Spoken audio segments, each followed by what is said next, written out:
അസ്സലാമു അലൈക്കും വറഹ്മത്തുള്ളാഹി വബറകാതുഹു. പ്രിയമുള്ളവരെ, ഇബ്നു മസ്ഊദ് റളിയല്ലാഹു തആല അൻഹു നിവേദനം ചെയ്യുന്നൊരു സംഭവം ഇമാം ബുഖാരിയും മുസ്ലിമും ഉദ്ധരിക്കുന്നുണ്ട്. ഹുനൈൻ യുദ്ധ ദിവസം ഗനീമത്ത് സ്വത്തുക്കൾ വിതരണം ചെയ്യുന്ന വേളയിൽ അഖറ റളിയല്ലാഹു തആല അൻഹുവിനും ഉയൈനത്തിനും 100 വീതം ഒട്ടകം നബി സല്ലല്ലാഹു അലൈഹി വസല്ലം വിതരണം ചെയ്യുകയുണ്ടായി. ചില ഖുറൈശി പ്രമുഖന്മാരെയും പ്രത്യേകമായി പരിഗണിക്കുകയും അവർക്കും നബി കൂടുതലായി വിതരണം ചെയ്യുകയും ചെയ്തു. അപ്പോൾ ഇത് കണ്ടതിൽ ഒരാൾ ഈ വിതരണം നീതീകൃതമായ അല്ലെങ്കിൽ നീതീകരിക്കപ്പെട്ട ഒരു വിതരണമായില്ല, ഇതിൽ അള്ളാഹുവിൻ്റെ വജഹ് പ്രതീക്ഷിച്ചിട്ടുമില്ല എന്ന് പറയുകയുണ്ടായി. ഇബ്നു മസ്ഊദ് റളിയല്ലാഹു തആല അൻഹു പറഞ്ഞു, ഞാനിത് നബിയുടെ ശ്രദ്ധയിൽപ്പെടുത്തും. അങ്ങനെ അദ്ദേഹം നബിയുടെ ശ്രദ്ധയിൽപ്പെടുത്തുകയും ചെയ്തു.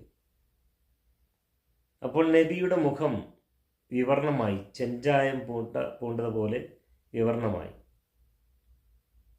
എന്നിട്ട് അദ്ദേഹം പറഞ്ഞു, അള്ളാഹുവും അവൻ്റെ ദൂതനുമല്ലാതെ മറ്റാരാണ് നീതിപൂർവം പെരുമാറുക? മൂസ അലൈഹി സ്വലാത്തു വസ്സലാമിന് അള്ളാഹുവിൻ്റെ കാരുണ്യമുണ്ടാകട്ടെ എന്ന് നബി പ്രാർത്ഥിച്ചു. എന്നിട്ട് തുടർന്നു, അദ്ദേഹം ഇതിനേക്കാൾ കൂടുതലായി പരീക്ഷിക്കപ്പെടുകയുണ്ടായി, പക്ഷേ അദ്ദേഹം ക്ഷമിച്ചു. ഇബ്നു മസ്ഊദ് റളിയല്ലാഹു തആല പറഞ്ഞു, ഞാനിനി മേലിൽ നബിയുടെ മുമ്പിൽ ഇത്തരത്തിലുള്ള ആവലാദികളോ മറ്റൊന്നും സമർപ്പിക്കുന്നതല്ല എന്ന് പറയുകയും അത് ആവർത്തിക്കുകയില്ല എന്ന് അദ്ദേഹം ശപഥം ചെയ്യുകയും ചെയ്തു. മുസ്തഫ റസൂലുള്ളാഹി സ്വല്ലല്ലാഹു അലൈഹി വസല്ലമയാണ് യുദ്ധാനന്തര സ്വത്തുക്കൾ വിതരണം ചെയ്തത്. നബിക്ക് അതിൽ പ്രത്യേകമായ നിർദ്ദേശമുണ്ടാകാം. നബി ഒരു സമൂഹത്തിൻ്റെ നായകനും നേതാവുമാണ്. അതിൽ പ്രത്യേകമായ സദ്ദേശപരമായ സമീപനമുണ്ടാകാം. അത് ക്ഷമിക്കാനും സഹിക്കാനും പ്രജകളായ ആളുകൾക്ക് കഴിയേണ്ടതുണ്ട്.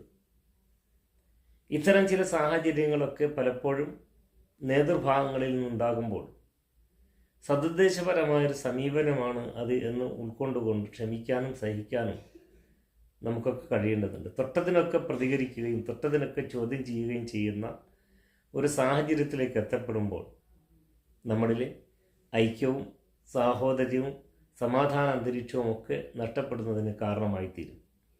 ഏറ്റവും നന്നായി ക്ഷമിക്കാനും സഹിക്കാനും നമുക്ക് കഴിയണം. റബ്ബ് സുബ്ഹാൻ നന്നായി ക്ഷമിക്കുന്ന സഹിക്കുന്ന സൗഭാഗ്യശാലികളുടെ ഗണത്തിൽ നാം എവരെയും ഉൾപ്പെടുത്തി അനുഗ്രഹിക്കുമാറാകട്ടെ എന്ന പ്രാർത്ഥനയോടെ അസ്സലാമു അലൈക്കും വറഹ്മത്തുള്ളാഹി വബറകാതുഹു.